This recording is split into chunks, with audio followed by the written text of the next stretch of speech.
Assalamualaikum warahmatullahi wabarakatuh.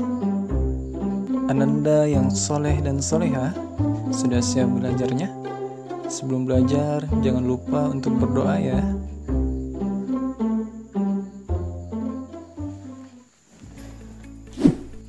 Halo Ananda, jumpa lagi di pembelajaran matematika kali ini. Nah, bagaimana kabarnya hari ini? Semoga semuanya tetap sehat ya, sehingga kita bisa maksimal dalam proses pembelajaran hari ini.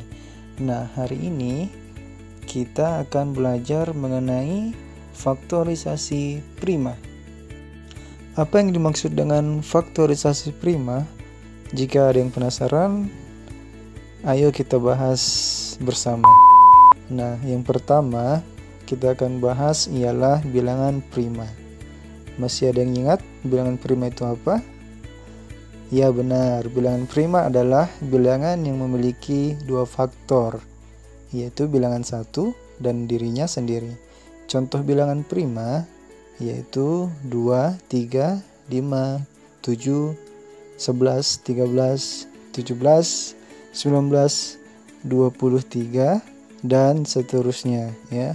Jadi bilangan prima itu akan bersambung terus panjang ya. Nah, contohnya di sini bilangan 7, maka dibagi 7 dan dibagi 1. Jadi ada dua faktor, yaitu 1 dan dirinya sendiri.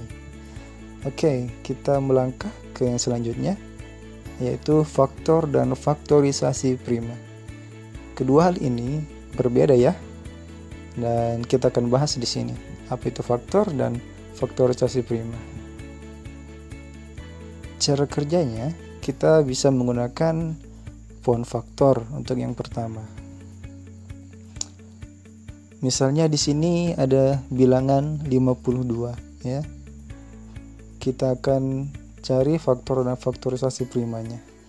Yang pertama, kita ingat kembali bilangan prima ya. Kemudian kita bisa bagi berapa? 52 nih. Ternyata 52 ini kita bisa bagi yang terdekat ya, atau yang terkecil, yaitu 2. Kita bisa bagi 2, maka hasilnya adalah 26. Kemudian 26 ini kita bisa bagi berapa lagi? Bagi 2 lagi ternyata, maka menghasilkan 13. Nah, 13 ini hasil akhir ya, yang termasuk dalam bilangan prima. Makanya sudah tidak bisa dibagi lagi. Oke. Ini untuk cara kerja nomor 1. Nah, sekarang kita tentukan faktornya berapa. Ternyata faktor primanya 2 dan 13. Nah, sedangkan di pohon faktor ada 2 bilangan yang 2. Kenapa harus ditulis 1 saja? Nah, ternyata kalau faktor prima cukup 1 saja ditulis kalau ada yang kembar. Kemudian untuk faktorisasi primanya semua harus ditulis ya. Yang lingkaran berwarna kuning itu ya, bilangan yang berwarna kuning dilingkari, semua ditulis, yaitu 2 dikali 2 dikali 13, atau bisa disingkat 2 pangkat 2 kali 13. Oke. Yang kedua, contoh soalnya 120. Ingat kembali bilangan primanya apa saja? Nah, 120 ini kita bisa bagi berapa? Kita bisa bagi 2 dan menghasilkan 60. Kemudian 60-nya kita juga bisa bagi 2 ya. Maka 60 bagi 2 akan menghasilkan 30. Nah, 30 ini apa masih bisa dibagi 2? Coba hitung. Oh, ternyata masih bisa dibagi 2. Maka hasilnya 15. Nah, kalau 15 ini bisa dibagi 2? Ternyata tidak bisa. Maka dibagi 3. Dan 15 bagi 3 hasilnya adalah 5. Nah, 5 ini hasil akhir dari pembagiannya. Karena tidak bisa dibagi lagi dan 5 merupakan bilangan prima. Nah, faktor primanya dari 120 adalah 2, 3, 5.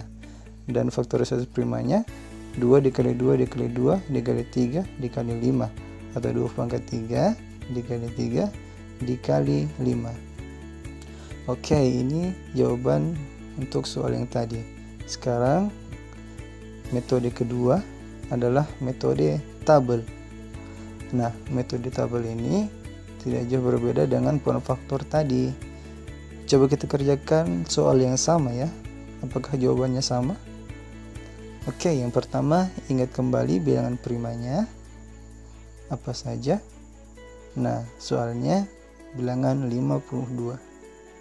Kita bisa bagi 2 ya, maka menghasilkan 26.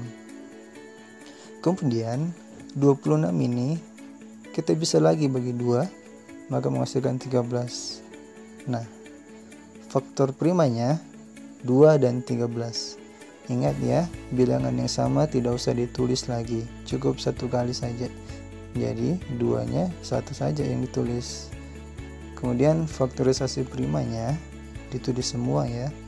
Jadi 2 dikali 2 dikali 13, atau 2 pangkat 2 dikali 13. Sekarang kita melangkah ke contoh soal yang kedua dengan menggunakan metode tabel. Bilangan 120 dapat dibagi 2 menghasilkan 60. Kemudian 60 ini bisa juga kita bagi 2, maka menghasilkan 30. Nah, 30 ini kita juga bisa bagi 2 kembali, maka menghasilkan 15. Nah, 15 ini tidak bisa dibagi 2, maka dari itu kita bagi 3, maka menghasilkan 5. 5 merupakan bilangan prima, jadi tidak bisa lagi dibagi. Dan ini merupakan akhirnya, maka faktor primanya 2, 3, dan 5. Ingat ya, bilangan yang sama tidak usah ditulis untuk faktor prima, sedangkan faktorisasi prima harus ditulis semua.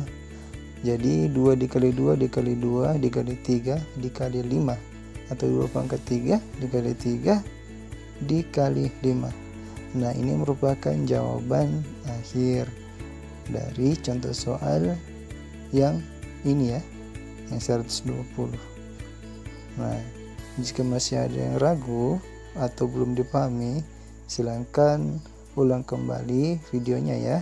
Sekian Ananda semuanya, dan sampai jumpa kembali ya di materi selanjutnya.